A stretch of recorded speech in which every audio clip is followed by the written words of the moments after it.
So about 5 years ago, I bought a farm with the help of MeatEater. And the idea with that was to try to kind of transform this little raw piece of dirt into a wildlife and hunting paradise. But we also wanted to use it as a place to teach folks about hunting, teach folks about wildlife stewardship. And when we got to the end of year 2, we realized that to keep that going, we needed to pass it on to someone new.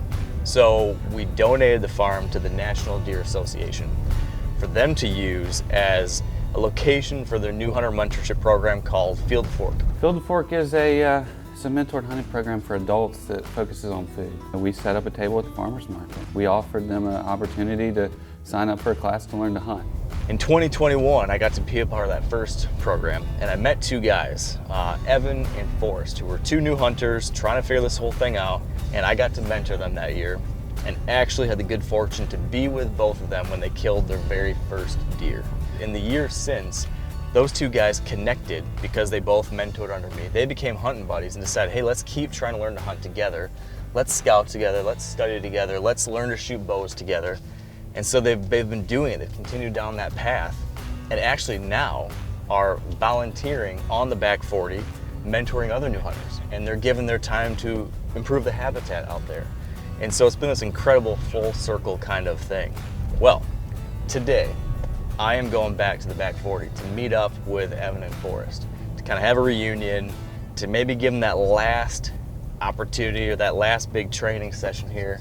We're gonna try to catch up with them and try to see if we can't help them kill their very first deer with a bow.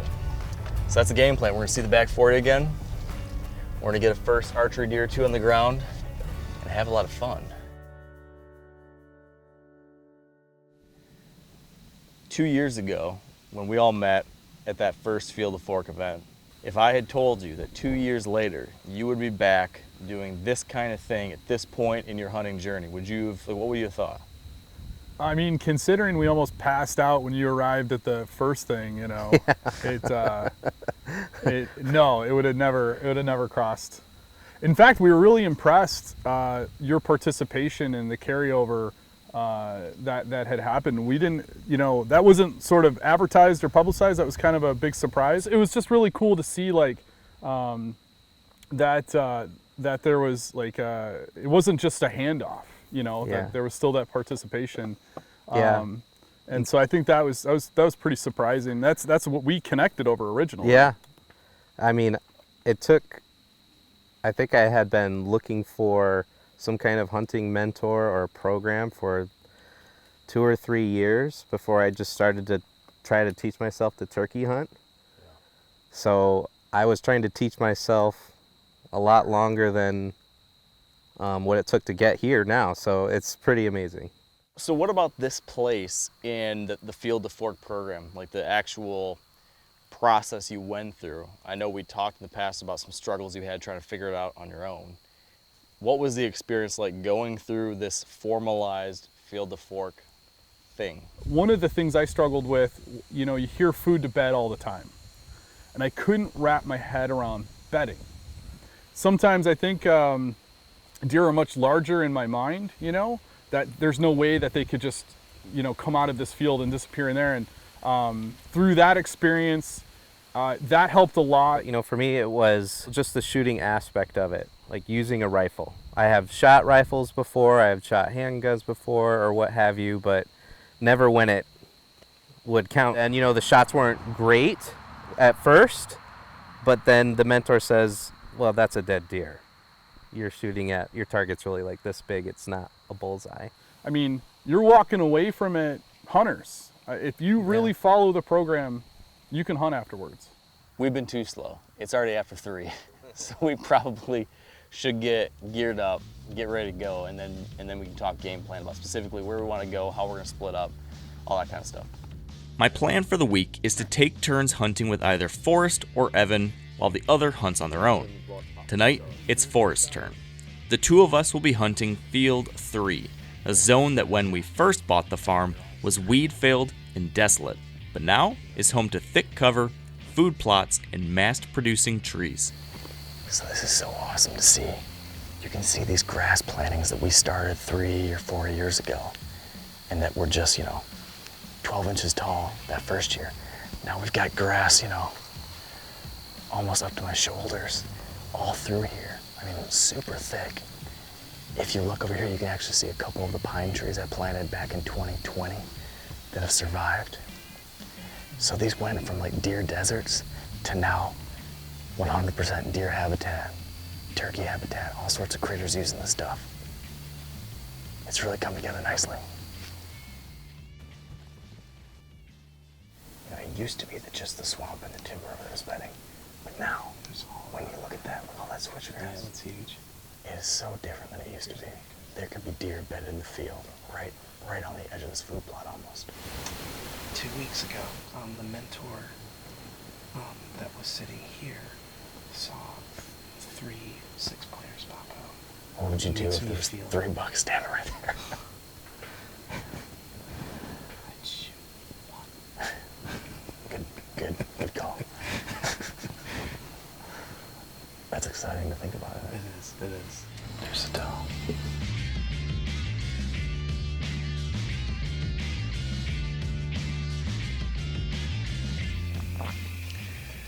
Buddy, we were just about daylight. It was slower than I expected. No sightings tonight. It was super quiet. There wasn't much activity at all. All right, well, pack up and try again tomorrow. Cool, sounds great. Well, guys, this is not ideal, but What, the rain? yeah, it's not great. When it's raining like this, what I like to do is I like to still get out there, because if it lightens up, and especially if it drops to a drizzle or nothing, as soon as that happens, they want to get on their feet and start moving and get feeding in the evening. So you don't want to miss those windows. Yeah.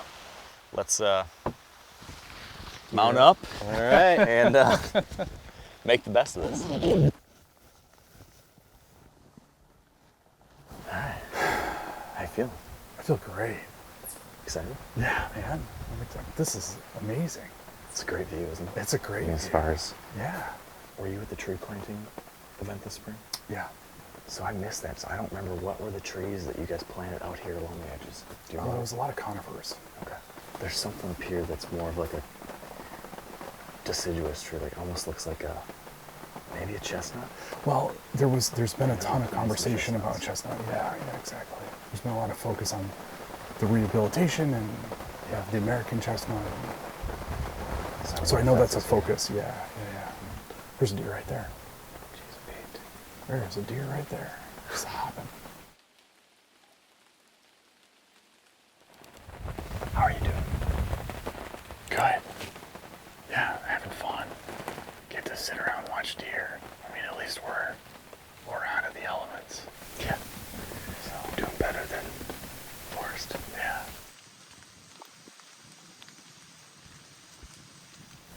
I think we give it just another minute and pack up and sneak out.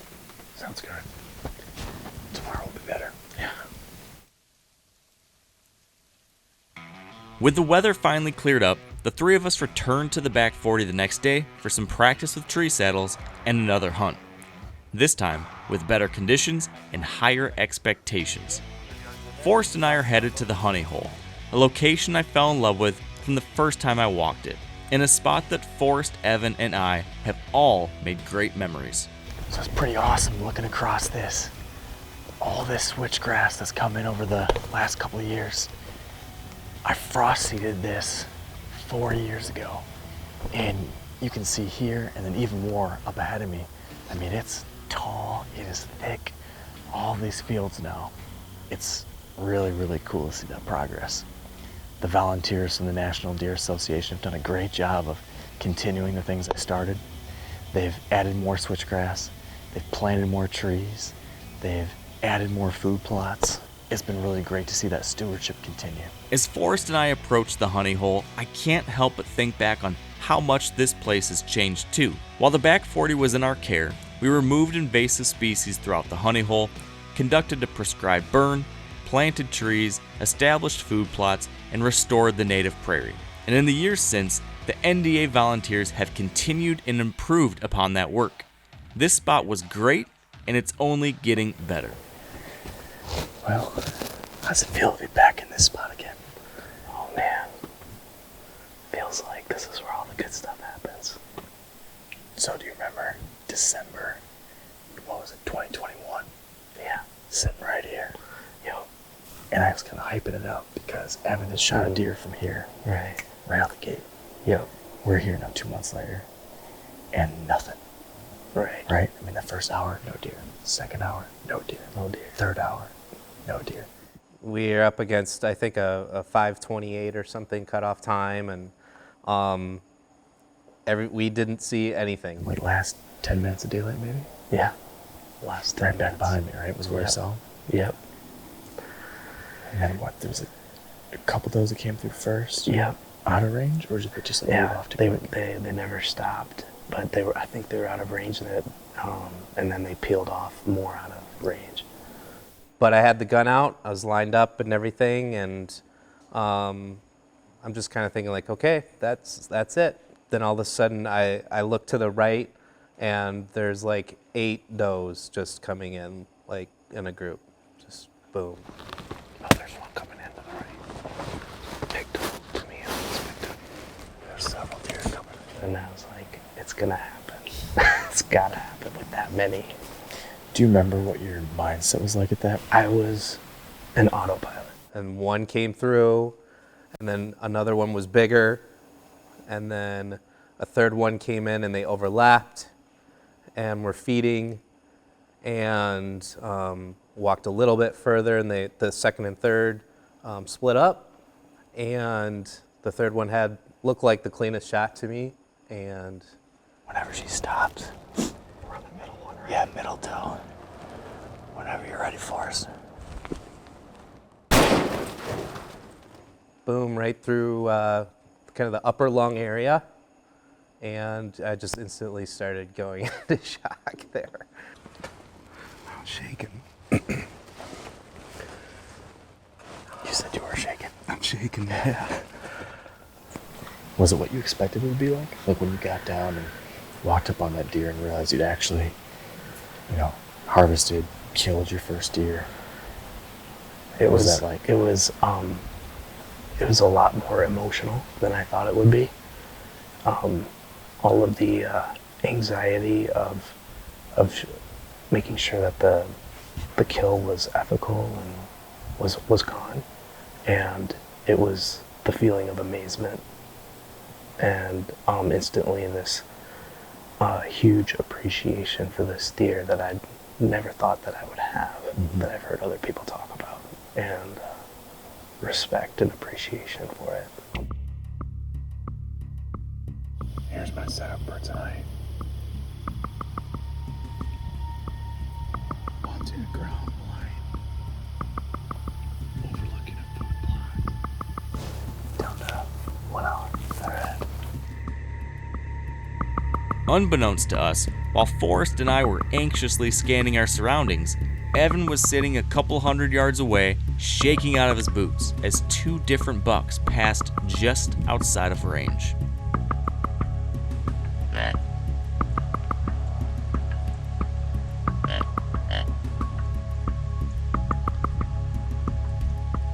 And then, just like that, we're in the action too.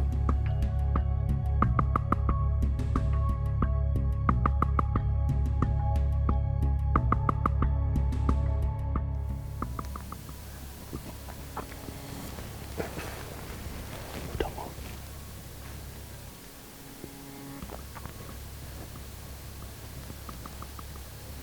Remember deep breaths, Forrest.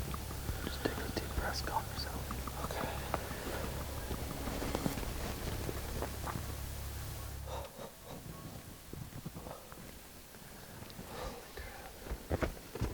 I'm closing it.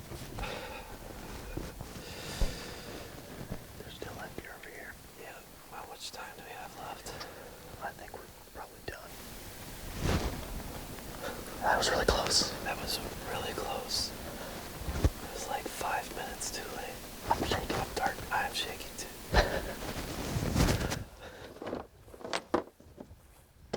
Hey, what's going on? Oh, you know, biggest buck encounter of my life. You know. No Really? way. Yeah, no big deal. Biggest buck you've ever seen? Oh yeah, in person, for like most certainly, like without question. Yeah. Well, I had 2 mature does. No kidding. 35, 36 yards. And Okay. one of them came down into range, and then it got too dark, and it got closer and closer and closer to the blind and blew at us. Oh, okay. But I was ready to draw back. No and I kidding. was off the charts. Dude, yeah, I'm Off still the shaking. charts. Like, Yes. and like at the moment, my shaking was like, Unbelievable.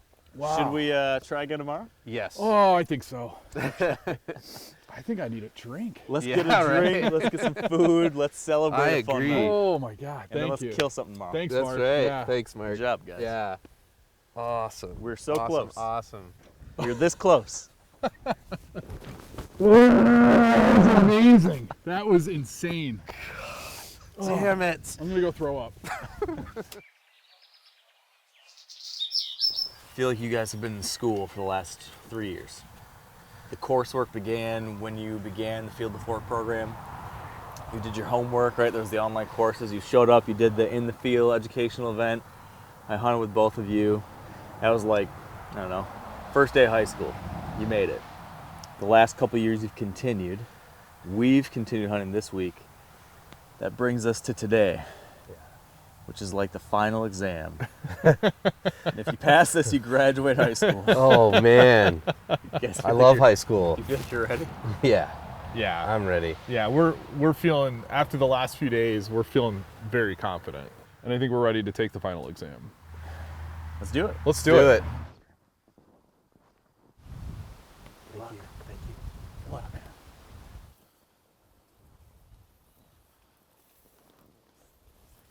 What do you think about the view? It's like an old familiar friend. This place has been good to you, hasn't it? Yeah. Forrest and I were talking about that last night. That a lot of good memories associated with this place. For all three of us, really. Yeah. So you and I, it was like probably about just about now, this time of day. Yeah. Where'd you come right down there, right? Yeah.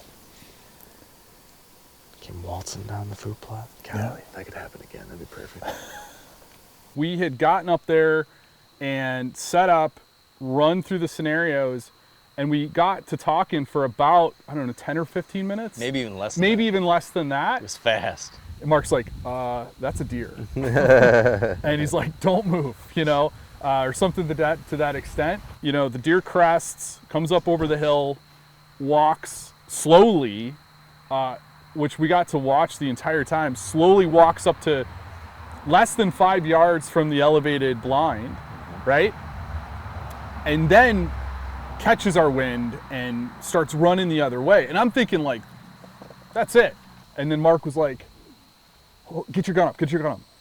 She's gonna stop right at the top of that hill. Okay, you could get into possession if you want. She might stop. Call him the shot.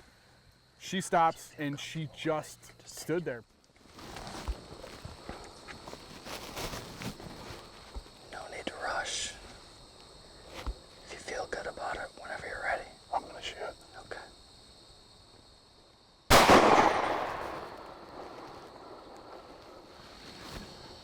That happened unbelievably fast. Oh my God. Was not expecting that. How you doing? I'm good. I just hope I made a good shot, but I feel like I did. I feel good. That's the world's fastest hunt, man. I'm like, did that even really happen? Took the shot and ended up harvesting my first deer right there. That was a good day. That was great. I've had my share of excitement in and around the honey hole too. I killed a buck there we dubbed Lil Droppy. Yeah.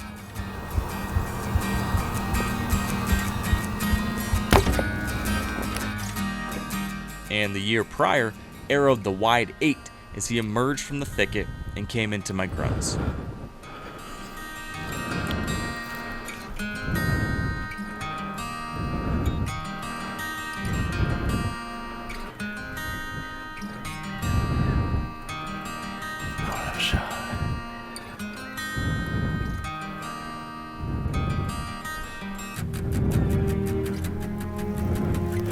You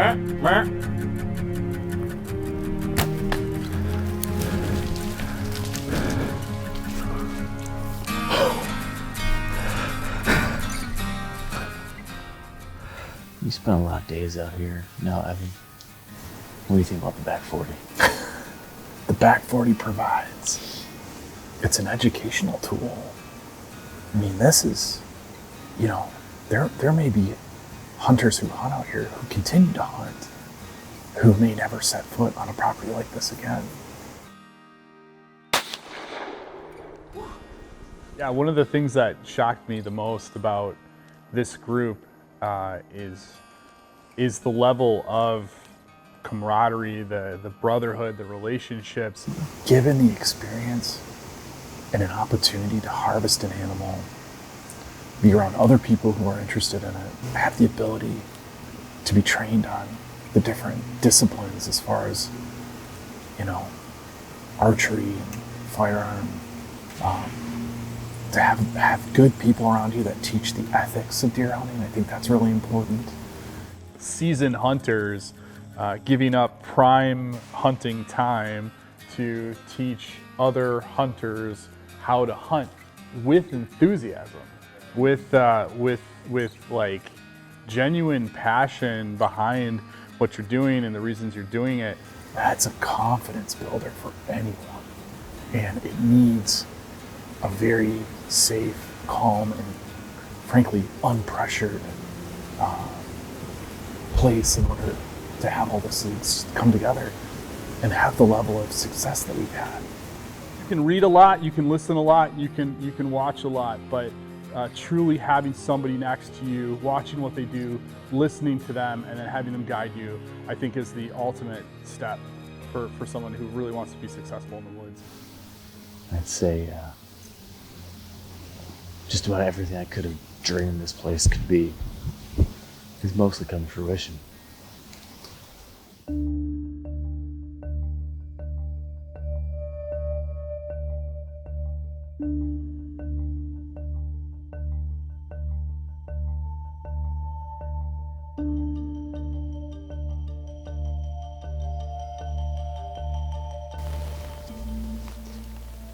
Probably down to our last few minutes. Yeah. Not what I was expecting. Yeah, that's on. Right. That is up. Once again, after a slow sit, opportunity arrives just as light is fading away. There's a buck. Big buck. Big buck. Going right to the high hole.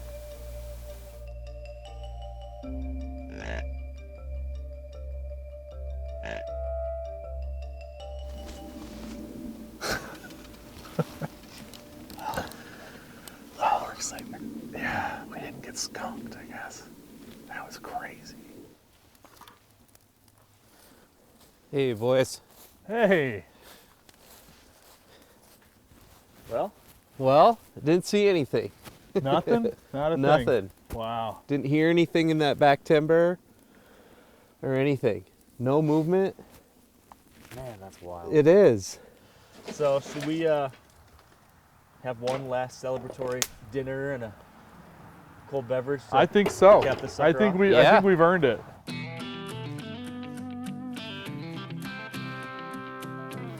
So it didn't end the way we wanted it to.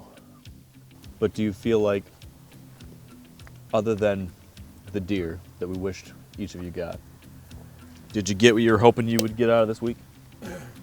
Even more. Yeah, I got more. I feel like we've come away from this week, instead of like give a man a fish, it's teach a man to fish. Right. You know, I think that Exactly. we'll be able to take what we learned this week and apply it, and be putting meat in the freezer here very soon. We still got a lot of season left. Am I right that this was your first real big chunk of time designated to nothing but like hanging out with your hunting buddies, talking about hunting, Yeah. thinking about hunting, and actually hunting? Yes. I felt like I was on like a $5,000 vacation. Yeah. I'm serious. You know? I think I need this every year. Like, Yeah. I think I need deer camp. Well, I think that goes back to maybe the last and maybe most important lesson I can share with you. In your hunting journey and your bow hunting journey especially, to not get too focused on the end result, right? Like we're hunting for a deer, we want to kill a deer, we want to bring that meat home. But I can tell you from experience that if you focus too much on just that final piece of the equation, you can lose sight, unfortunately, of all of the amazing stuff that leads up to it.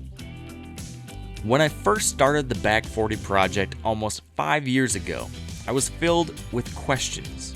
Could we make this place a wildlife paradise? Could we improve the landscape not just for bucks, but also birds and butterflies and everything in between? Could we have great hunting and help new hunters along the way? The questions kept me up many a night, but I'm filled now with the satisfaction of those questions being answered. Yes, it was all possible, and we've done it.